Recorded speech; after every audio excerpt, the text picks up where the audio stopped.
আগামী ৭২ ঘন্টার মধ্যে ২০ জেলায় বন্যার আশঙ্কা দেখা গেছে বলে জানিয়েছেন আবহাওয়া.কমের প্রধান আবহাওয়াবিদ মোস্তফা কামাল পলাশ। তবে এই বন্যা ভারতের পানি সন্ত্রাসের কারণে হতে পারে বলে তিনি মন্তব্য করেছেন। আজ বৃহস্পতিবার নিজের ভেরিফাইড ফেসবুক পেজে দেওয়া এক পোস্টে এই সংখ্যার কথা প্রকাশ করেন তিনি।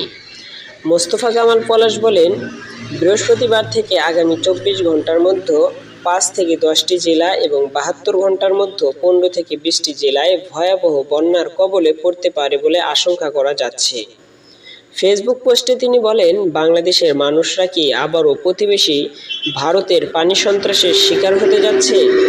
গত ১১ আগস্ট যখন আমি প্রথম বাংলাদেশের একটি বড় মানের বন্যার আশঙ্কার পূর্বাভাস দিয়েছিলাম, সে সময় একটি তথ্য ইচ্ছাকৃতভাবে চেপে গিয়েছিলাম রাজনৈতিক বিতর্কের ভয়ে। তবে আজকে সেই তথ্যটি শেয়ার করতে বাধ্য হচ্ছে রাজনৈতিক বিতর্কের ঝুঁকি। এই আবহাওয়াবিদ বলেন, প্রতিবেশী দেশ ভারত ভরা বর্ষার মৌসুমে পদ্মা নদীর উজানে অবস্থিত ফারাক্কাবাদের গেট বন্ধ রেখে গঙ্গা এবং এই শাখা উপশাখা নদীগুলোর মধ্যে রেকর্ড পরিমাণ পানি আটকে রেখে জুলাই মাসের শুরু থেকে আগস্ট মাসের প্রথম সপ্তাহ পর্যন্ত ফারাক্কাবাদের গেট বন্ধ রেখে পানি জমিয়ে রাখার প্রমাণ আমরা বিশ্লেষণ করে পেয়েছি। জুলাই মাসের ১৫ তারিখের পর থেকেই ১২ ও ১৩ই আগস্ট ভারী থেকে ভারী বৃষ্টিপাত হওয়ার কারণে ইতিমধ্যে ফুলে ফেঁপে থাকা গঙ্গা নদীর ধারণ ক্ষমতা অবস্থার বিপদসীমার উপর দিয়ে চলে যাচ্ছে। যেদিন আমি দেশে একটি বড় মানের বন্যা পূর্বাভাস দিয়েছি, সেই দিন আমি নিশ্চিত হয়েছি যে আগস্ট মাসের ১৫ তারিখের মধ্যে ভারত ফারাক্কাবাদের সব গেট খুলে দিতে বাধ্য হবে।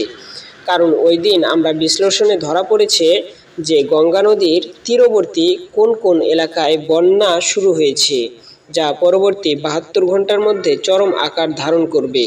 ফলে ভারতের সংবাদ মাধ্যমে খবর চলে আসবে ফারাক্কাবাদের গেট আটকে রাখার কারণে ওই সব এলাকায় বন্যার সৃষ্টি হয়েছে। আমার অনুমান ১৩ই আগস্ট থেকে ফারাক্কাবাদের সব গেট খুলে দেওয়ার সংবাদ পাওয়া যাচ্ছে রাজশাহী জেলার মানুষদের কাছ থেকে।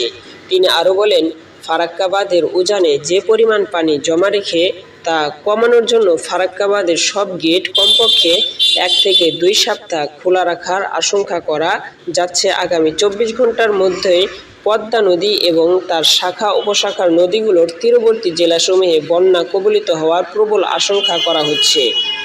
২০২৫ সালের বর্ষা মৌসুমে পুরো বাংলাদেশের মধ্যে সর্বোচ্চ পরিমাণের বৃষ্টিপাত হয়েছে খুলনা ও বরিশাল বিভাগের জেলাগুলোর ওপর। এ কারণেই ইতিমধ্যে খুলনা বিভাগের বিভিন্ন নদ নদীর পানি বিপদসীমার কাছাকাছি উচ্চতায় রয়েছে।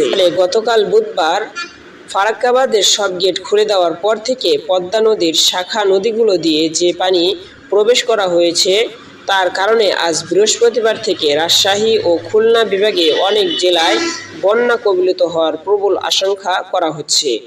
আবহাওয়া.কমের প্রধান আবহাওয়াবিদ জানান, আজ বৃহস্পতিবার থেকে ২৪ ঘন্টার মধ্যে ৫ থেকে ১০টি জেলা এবং ৭২ ঘন্টার মধ্যে ১০ থেকে ১৫টি জেলায় বন্যা কবলিত হওয়ার প্রবল আশঙ্কা করা হচ্ছে।